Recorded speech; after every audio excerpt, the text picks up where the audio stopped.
Small cap funds.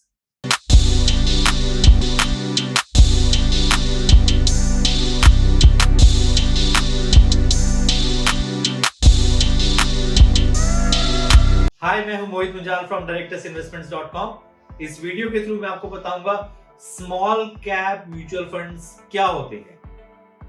Small cap mutual funds के detailed analysis इस video के through आप समझिए।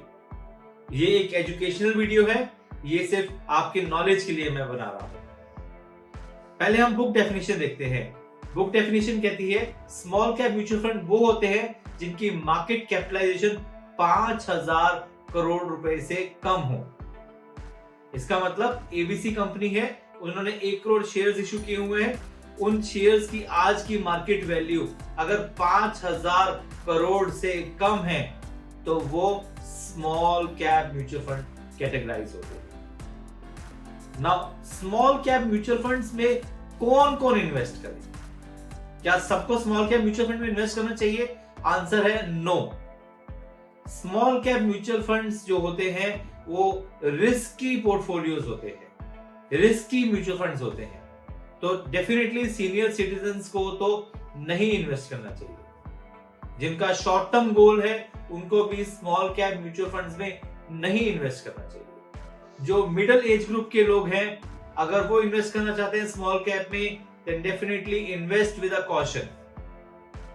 स्मॉल कैप म्यूचुअल फंड्स के लिए सबसे इंपॉर्टेंट एक ही चीज होनी चाहिए, आपका गोल लंबा होना चाहिए, आपका टाइम होराइजन लंबा होना चाहिए for investment. Because small cap mutual funds के अंदर सबसे ज्यादा रिस्क है।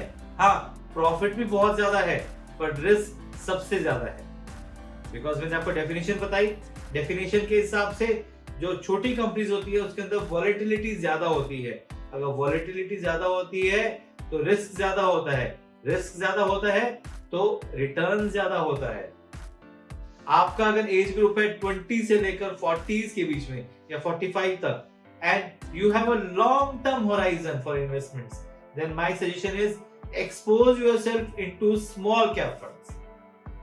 स्मॉल कैप म्यूचुअल फंड्स में कितने परसेंट का एक्सपोजर होना चाहिए? मान लीजिए आपके पास 1 लाख रुपए है इन्वेस्ट करने के लिए, तो कितने परसेंट आपको स्मॉल कैप में डालना चाहिए? Not more than 5 to 10%। जी हाँ, स्मॉल कैप में 10% से ऊपर का एक्सपोजर नहीं होना चाहिए। Because small cap mutual fund सबसे ज्यादा रिस्की फंड्स होते हैं, बट रिटर्न्स भी बहुत देते हैं। Age group between 45 to 60 you should invest into small cap. अगर आपका होराइजन लंबा है, time horizon, long term goal है, then definitely you can consider investing into small cap, but not more than 5 to 7% of your portfolio. Senior citizens above 60-65 years of age, please don't invest into small cap funds. Invest into large cap or diversified funds like flexi cap and multi cap, but no exposure into small cap for senior citizens. Small cap portfolio एक बहुत ही बेहतरीन portfolio होता है और आपका core portfolio का part होता है। जी हाँ, आपको हैरानी हो रही होगी मैं वर्ड यूज कर रहा हूं कि आपके कोर पोर्टफोलियो का पार्ट होता है, but provided long term horizon. देखिए, स्मॉल कैप के अंदर वॉलेटिलिटी ज्यादा है, तो मार्केट गिरी मान लीजिए 2%, तो स्मॉल कैप गिरेगा 4% या 5%। मार्केट बढ़ी 2%, तो स्मॉल कैप बढ़ेंगे अप्रोक्सीमेटली 4%, 2.5%, 3%। तो वो एक अच्छा कॉम्बिनेशन है आपके पोर्टफोलियो में हल्का सा अल्फा लाने के लिए, आपको एडिशनल रिटर्न देने के लिए। स्मॉल कैप हमेशा से आपको रिटर्न देंगे। कुछ मैं आपको स्मॉल कैप फंड्स बता रहा हूं। अगेन, जो मैं फंड्स बता रहा हूं ये आपके कंजम्पशन के लिए है, इसका कोई रिकमेंडेशन नहीं है मेरी तरफ से। ये वो स्मॉल कैप्स है जो आज के टाइम में बहुत अच्छे परफॉर्म कर रहे हैं। आप इनका पोर्टफोलियो देखेंगे, then you will be amazed. First one is Axis small cap fund. इसका पोर्टफोलियो देखिए कितना अच्छा पोर्टफोलियो है, एंड आपको बहुत सारी कंपनीज ऐसे जिनका आपने नाम भी नहीं सुना होगा। Then is Kotak small cap fund. Again very good portfolio, very good performance at this point of time. Third is SBI small cap fund. इसका अगेन एक बहुत अच्छा पोर्टफोलियो है, इनके रिटर्न्स भी बहुत अच्छे हैं। Fourth is DSP small cap. ये भी एक अच्छा पोर्टफोलियो है, रिस्की पोर्टफोलियो है, but a good portfolio. And the last is Nippon India small cap fund. इसका अगर आप पोर्टफोलियो देखेंगे, that also is again a very good portfolio. As I've already said, these are not my recommendations. These are the portfolios which are doing very well. You can consider investing into these small cap funds. Small cap funds का time horizon क्या होता है?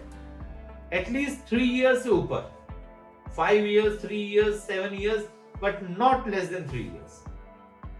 हाँ, आपको लगता है कि small cap में बहुत अच्छा रिटर्न आ गया है, डेफिनेटली आ गया है, तो क्या करना चाहिए? निकाल देना चाहिए या रखना चाहिए? वो एक इंडिविजुअल कॉल होगी, डिपेंडिंग ऑन योर गोल्स। वो एक होलिस्टिक अप्रोच नहीं होनी चाहिए। लास्टली एक बहुत ही इंपॉर्टेंट बात, स्मॉल कैप म्यूचुअल फंड्स में इकट्ठा पैसा एकदम ना लगाएं। स्मॉल कैप म्यूचुअल फंड्स में जब भी इन्वेस्टमेंट करें, एसटीपी के थ्रू ही करें। एसटीपी क्या होती है? Systematic transfer plan.